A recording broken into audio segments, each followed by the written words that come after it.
Okay, perfect.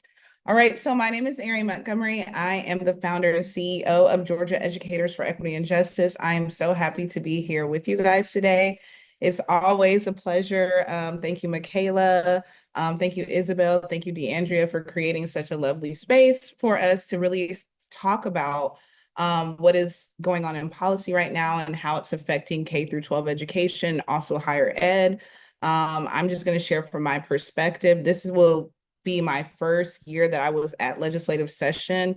I would say for the duration, I wasn't there every day, but I got a gist of what's going on. So my presentation is going to be over reimagining educational equity, grassroots advocacy, AI, and the modern day classroom and how this all converges. There is a lot of slides, so I'm going to try to get us through them very quickly. Again, Georgia Educators, we create community for Black educators really across the state of Georgia. When this was created, we were in the 6 Metro Atlanta school districts. All right, so just run of show, what I will be talking about is the mission and vision of the organization. We're going to just talk about the state of educational equity in Georgia. We're going to talk about interest convergence, empowering educators, and strengthening the pipeline, especially right now. The modern day classroom, technology, and equity. We're going to look at one particular case study that happened during legislative session, and then we're going to talk about coalition dynamics and radical love and the future of advocacy, and have a small call to action. So just even before I get into the mission and vision of the organization, I do want to center my thought leadership. So I was an educator. I worked in Gwinnett County Public Schools. I was a 12th grade teacher that taught social studies.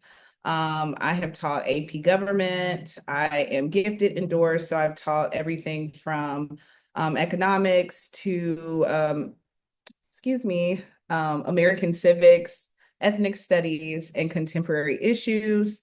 I am a doc student at Georgia State University, where I'm currently getting my doctorate in educational leadership. I have been in the social justice world for a very long time. I started off at Congressman John Lewis Youth Council in early in high school with some of my friends that are out here doing big things right now. Jason Terrell, which is the president of Dobbs Family Foundation, and some of my other friends that have a couple positions within their particular county. So I'm not going to get to line and tell you what their positions are, but I am not new to this. I'm true to this. I was a student in Gwinnett County, so I matriculated from 2nd through 12th grade. My mom was a parapro in the district. And so I was able to go to the Brookwood High School. I am a proud Bronco. And I was able to work back in that school district as a Title I teacher at Central Gwinnett High School. While I was there, I was department chair. I have done everything from being a published textbook editor with McGraw-Hill. I have presented at College Board. I have contracted with NEA as the racial equity consultant. So I have seen a lot of different perspectives around education. I'm also dealing in artificial intelligence and looking at the ethics of that, and when particularly focused in the Black community and what the implications will be on the Black community and Black education. Started this organization 4 years ago. We just turned 4, April 15th, 2025.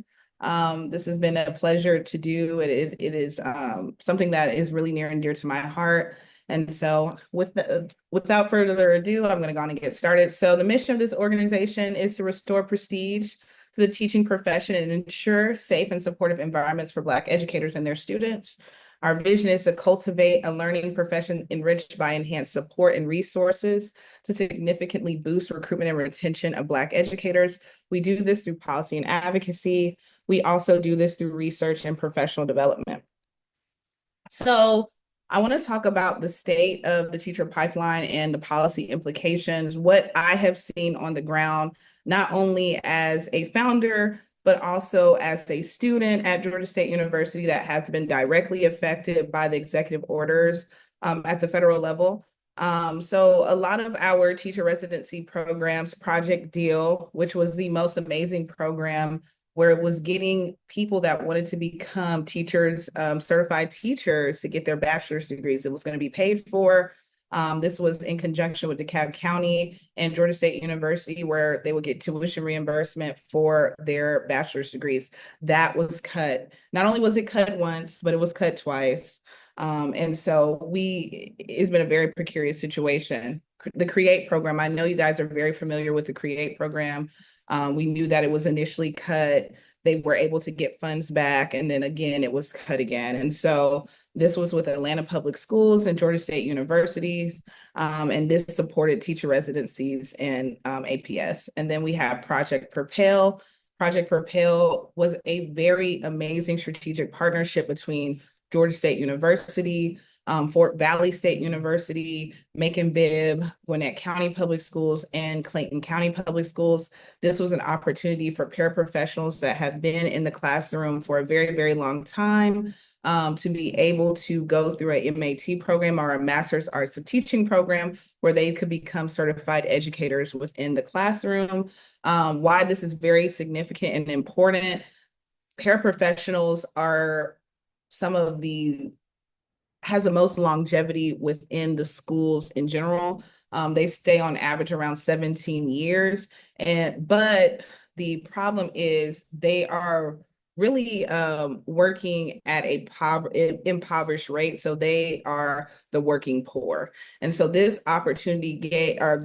gave them the opportunity to really be able to change their life. So we're talking about and I can be very transparent here. My mom was a paraprofessional for 21 years with an associate's and a bachelor's degree. She didn't make over 30,000, and she had been in the classroom so long. And then when it came time for retirement, the retirement was so crazy. When I was on the call with them, I was like, this can't be it. Like, she can't even get an apartment. So this is what we're talking about. And even though teaching is very underpaid at this moment, you're talking about possibly a $30,000 jump.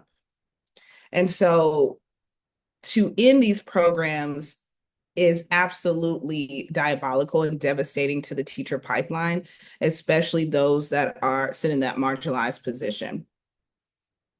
So why this matters, especially to an organization like ours. So the overwhelming majority of Black educators enter the profession through alternative certification pathways and teacher residency models. So what does that mean? That means that most Black educators are not going to go into undergrad and graduate with an educational degree so that they can become a certified teacher. Typically, they're going to have another career before getting into becoming a teacher.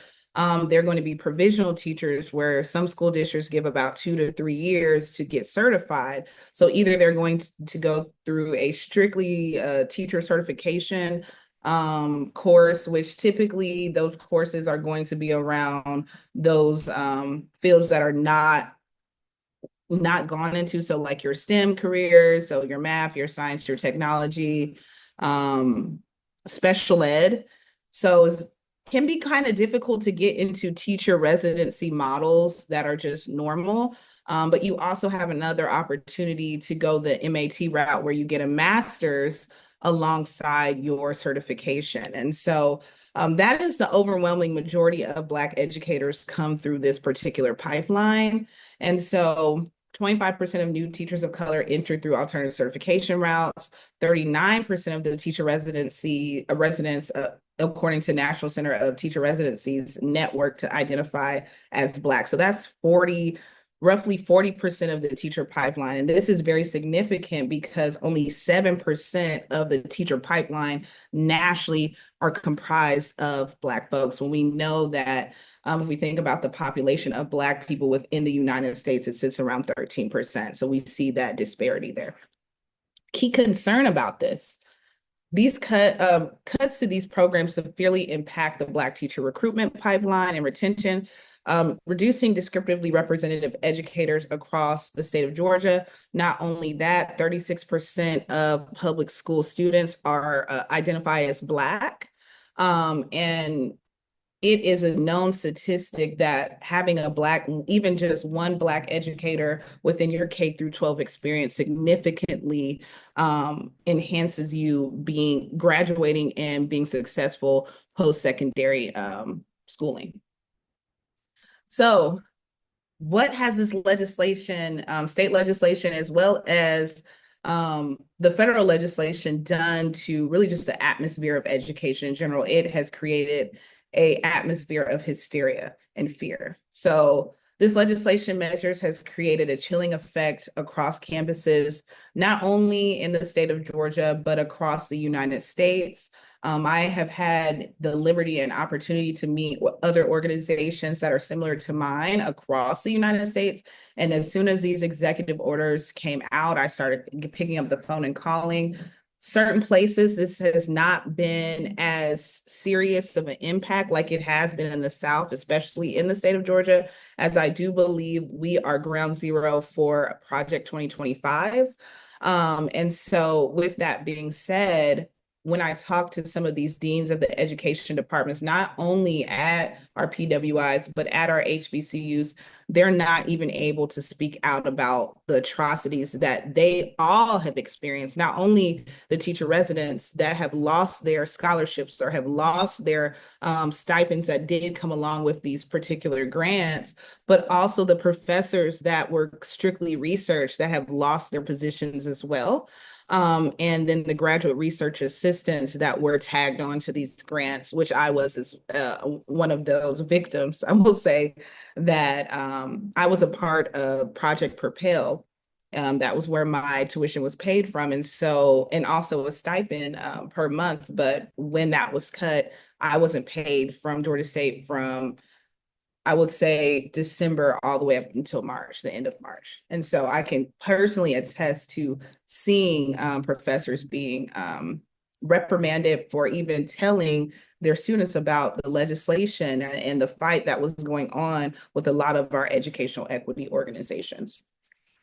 Some administrators had explicitly asked faculty and students to remain silent about these laws and their implications, further stifling free speech and expression. I know that you guys are in the chat and I see y'all chatting. I am going to look at it eventually, y'all, I promise, and answer those questions, but it might be undiagnosed ADHD, but I have to be in the moment.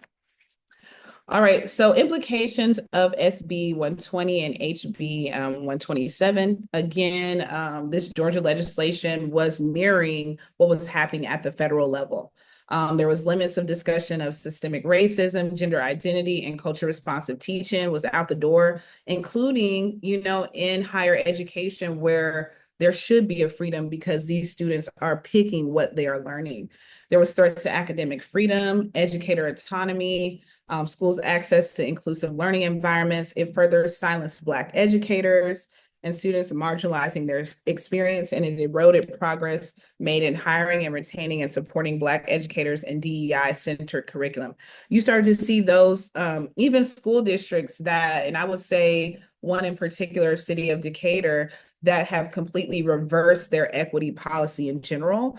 You started to see them kind of catch on to the bandwagon. As much as I do understand that there was implications of funding being cut, you will start to see these organizations and school districts do things prematurely. So what has been our role in strengthening the Black teacher pipeline? So what we are going to be doing, especially going forward with it being a very precarious funding market for grassroots organizations, is we're going to keep our doors open. I told even some of my funders recently, regardless if we get our 501c3 snatched from us due to it being racial equity focused, we are still going to be in lockstep and telling the story about what is going on right now. So what we're going to do, our number one goal is to spread awareness. So we are a research organization as well. We're using theoretical frameworks such as Africana critical theory, where we're basing our research in historical grounding and really understanding how the concept of public education has even came to be, which we know it was considered a Negro problem coming out of slavery into Reconstruction. So when we start to look at the inequities in education, especially in the United States, it starts with the need, or I will say Black folks for lack of better terms. But it starts there. And so we are going to be building this case almost for educational reparations and what education needs to be reimagined as. Then we look at Afrofuturism. No longer are we going to be looking at our communities from a deficit mindset. We're going to be looking at it from an asset-based approach. We're going to be looking at what are the gems that we already have? What were the gems that we had in our communities before integration? How can we utilize this brilliance to then build something new? We're looking at authentic leadership theory. How are our leaders in education being morally inept? What are they doing to make sure that they are strengthening the Black teacher pipeline, even if it's at the expense of them? Because we know that education is very political.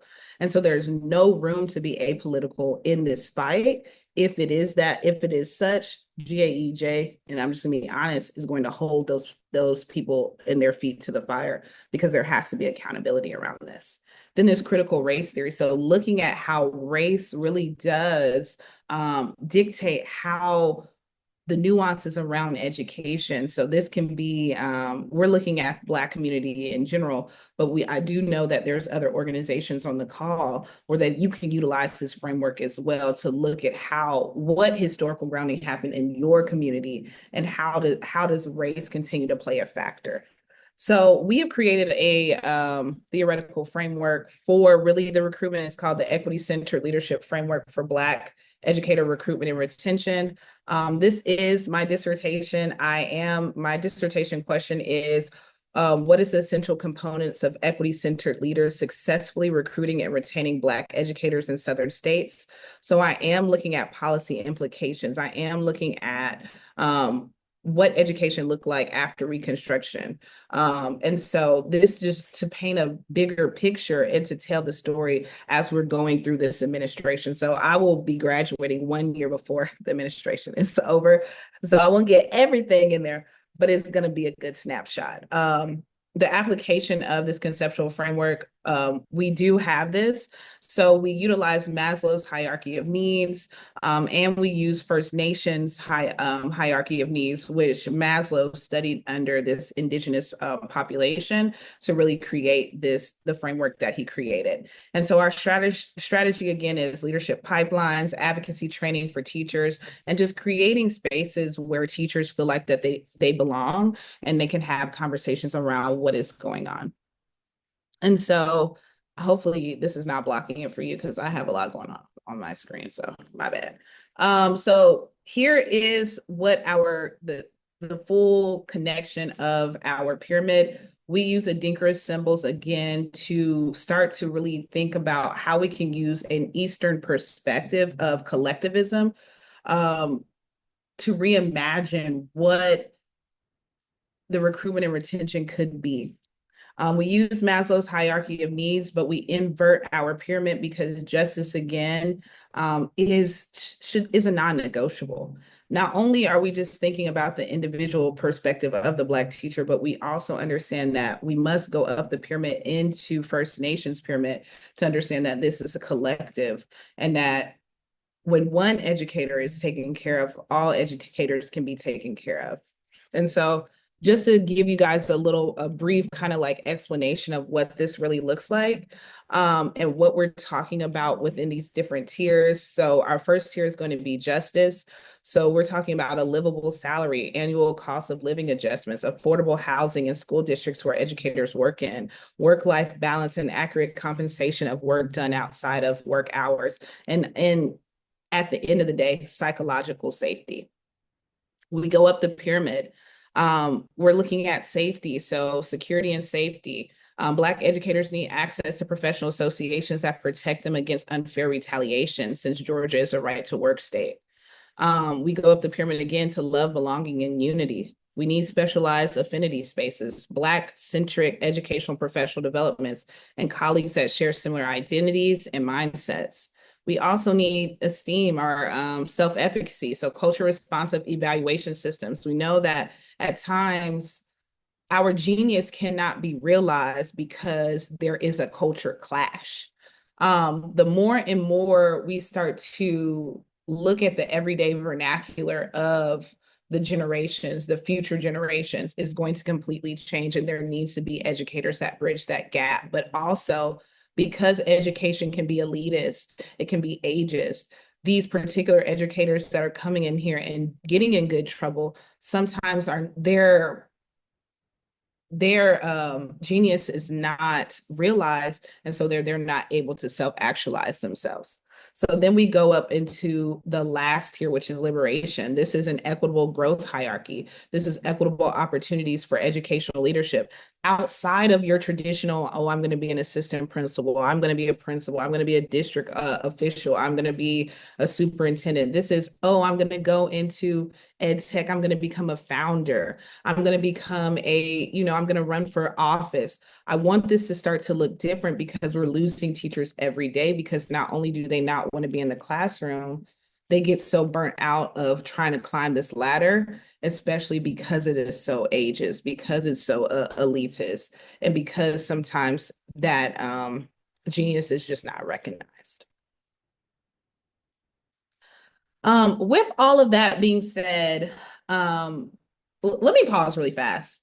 Is there any dying questions? You guys want to come off mute, because we still got some ways to go, but I just want to know, like, I want to respect everybody that's here. Somebody might have some stuff to say. I just want to say it's amazing. Keep going. Thank you, Fran. Thank you. Thank you. Um, So with this being said, so we have two different movements that is going on right now. We have this anti-DEI movement, and then we also have this new technological revolution that's going on. So while the nation grapples with censorship and the dismantling of DEI initiatives through legislation like SB 120, HB 127, then we have other, at the federal level, you have the warriors there, the liberal warriors that have brought up HB 40, reparations and stuff. There is something that's going on in that as well. So what is going on is a new industrial revolution. So this is the rise of artificial intelligence, machine learning, and generative AI. And so we're standing at this convergence point. All right. And so there's what I would consider the two movements to be is the restriction of equity work and the acceleration of technological advancement. So this is a reality, again, that I say we must face. Now, some people are so anti-AI and some people are so pro-AI. But AI and technology is here to stay. And what are we going to do to make sure that our communities are supported within this new industrial revolution? Because we're talking about job loss. We're talking about more jobs.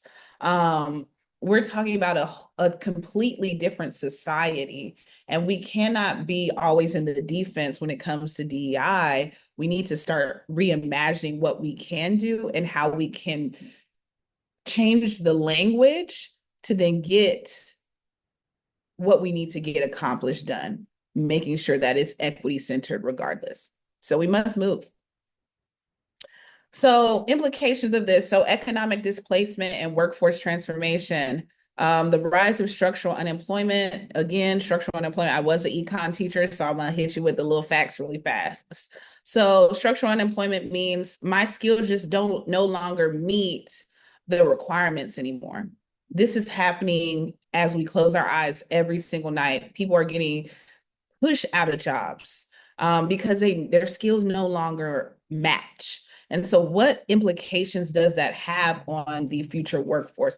What should we be doing now to make sure that our workforce is ready to be not only competitive in their local area, not only competitive at the state level, not only competitive at the national level, but competitive at the global level? How do we need to reimagine education for that?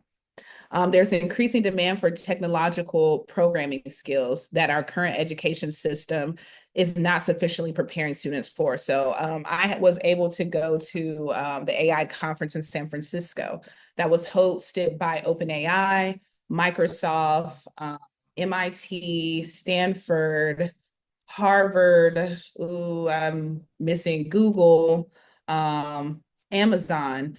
And so, long story short, we had a lot of these tech leaders that really have never been in the classroom. What they were saying, which was very troubling because, of course, there was like, I probably could count like 5 Black people that I ran into while I was there. Not only that, I could count no educators that I ran into while I was there. And so the top 1% are making decisions that are going to have implications on the education system for years to come with no prior knowledge about what these implications mean. And so a couple things that stood out to me, one thing that they said is they want to get rid of calculus, they want to get rid of differential equations because AI can have these calculations done in nanoseconds. Why I found this to be very interesting is because I know a lot of private schools, especially out west, will probably implement this. You're going to have the MITs that implement this first. You're going to have these different Ivy League schools that do that. But what's going to happen here in the South? What is going to happen here in these Black or brown communities? What are going to happen in these poor white communities? We're not going to be globally competitive. We're not even going to be competitive at the state level, let alone at the national level. Another thing that they said, they want to really replace the teacher pipeline with bots. They want AI to then be trained to help students really be able to customize their learning. Where I don't understand a lot. Let me be that clear. At this moment, a teacher, myself, having 40 students in class and trying to customize every student's need is not sufficient. I did the best that I could, I'm gonna be honest, but I knew I missed the mark because I'm only one person. We're talking about, I've taught from co-taught classes, which are your special ed and gen ed classes combined. I've taught gen ed, I've taught AP, I've taught gifted, I've taught honors.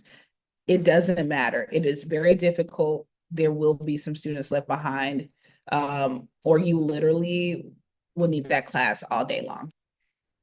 I understand the logic behind it, but there needs to be implementations of that. And there's also ethics behind, making sure that there is a tangible teacher that is trained to make sure that this AI is implemented correctly. Without this intervention, the next generation we know will face widening economic gaps and deep workforce inequities. Where am I going? Sorry, y'all. Another thing, so global trends in education and innovation. So China, among other nations, are integrating AI as early as primary school. That is very interesting. They're going to be ready for this new technological world where our students might be left behind if we don't have parameters around making sure that they are tech savvy coming out of anything, but obviously they're all your dad's people, so I wouldn't be. All right. So the US, particularly Georgia, risks falling behind in global competitiveness if we do not pivot. We are considered to be the why am I blanking? The Silicon Valley of the South. We have Georgia Tech University here. There's no reason why we can't start to deploy some of these measures so that we can combat this, especially since Georgia is said to be the best place to start a business. We need to make sure that we have a workforce that matches. Environmental costs of AI expansion. Now, I'm not going to get up here and just be pro AI. Data centers are very, very precarious territory. They take up millions of gallons of water to cool down. They take millions of voltage. I'm not like, one of those tech folks that can tell you exactly what those terms are. But we're starting to see places like Memphis where people's houses have to be plugged up to generators because there's over 18 data centers around Memphis. So they're putting them in poor places around the South. We just combated and won not getting a data center put in Union City. And so I want us to understand the implications in the environment that also comes along with it. That's why this is a slippery slope.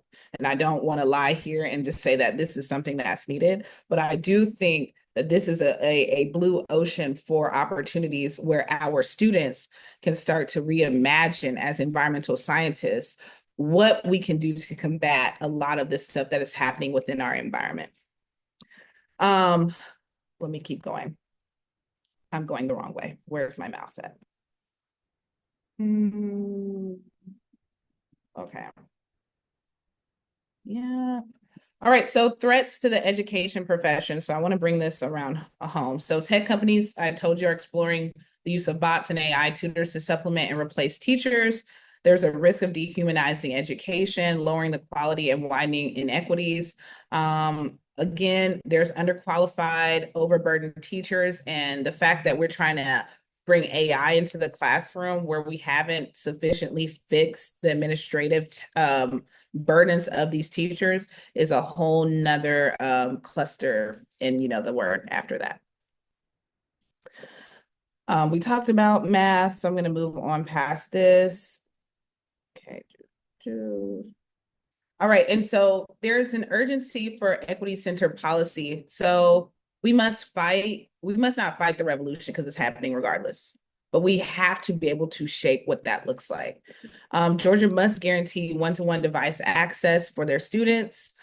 They should also have early AI literacy programs and equitable STEM preparation for students. If we claim to be, again, the number one place to start a business, we must educate. We must be the number one place of education. And we know that that's far from the truth right now. I don't know why my mouse is not where it needs to be.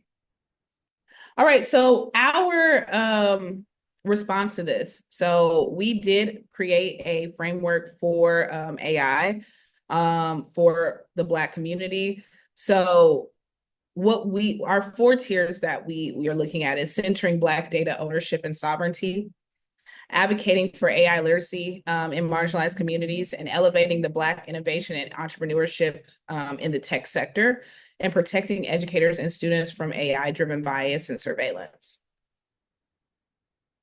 I am going the wrong way. All right, so NPU is not on the call, but those are my folks. This legislative session, I got with National Parent Union to draft a proposed piece of legislation around AI, the implementation of AI in K through 12 schools. Long story short, some of the goals of the proposed bill: to establish ethical guidelines for the use of AI in classrooms, to protect student data privacy and limit AI surveillance, to require educator training on AI technology and their impacts, to mandate equity audits before implementing AI in school districts, to have one-to-one devices and affordable Wi-Fi and broadband after school hours. And this is really for rural Georgia. Metro Atlanta is pretty good at this moment. Long story short, we ran a grassroots movement through Gwinnett County. They were the only Metro Atlanta school district, once COVID hit, that did not have one-to-one devices, regardless of them having the largest budget within the state of Georgia. And so we were able to do that and get those one-to-one devices. So we're trying to make sure that that's standard across the state of Georgia. I'm going the wrong way again. No. Sorry, y'all. I'm having moments. Where is my... Why this matters. So bias in AI disproportionately harms Black and marginalized communities through discipline, assessments, access to opportunities. Without these protections, AIs can exacerbate systemic inequities under the guise of efficiency. Educators need to be trained and empowered to advocate for ethical uses of AI tools, or else they can be at risk for structural unemployment. The lack of regulation risk amplifies existing disparities in educational outcomes. Again, we did not find a sponsor for this bill, but we will, hopefully, next legislative session. However, this created an amazing strategic partnership between National Parent Union and GAEEJ. And we found allies in Georgia Tech professors that want to see this work done. No, that's oh, well. Y'all, what is going on? So we're getting towards the end. So everyone, even on this call, has a sphere of influence. And so that's something that we as an organization want everybody to understand, that everybody has a dog in the fight, for lack of better terms. So teachers and school staff, they need to defend culture responsive pedagogy and ethical tech use in classrooms and advocate for autonomy, protection, and transparency. Okay, here we go. Principals and assistant principals create resilient and equity-centered school environments that withstand political and technological disruption, champion professional development for DEI and AI. District leaders sustain DEI programs and fund equity-driven tech initiatives, perform equity audits, and protect marginalized communities proactively. Even when I keep it there. Parents and families advocate for inclusive curriculum, data privacy, and responsible tech use, mobilize local accountability for school board decisions. Students, build critical digital and civic literacy, understand and resist policies that silence and survey you. Higher education institutions maintain spaces for critical inquiry despite political pressure, train the next generation of educators, policymakers, and tech folks, because I'm not about to say that word, in injustice-centered frameworks. And for our policy organizations, y'all have a big role to play.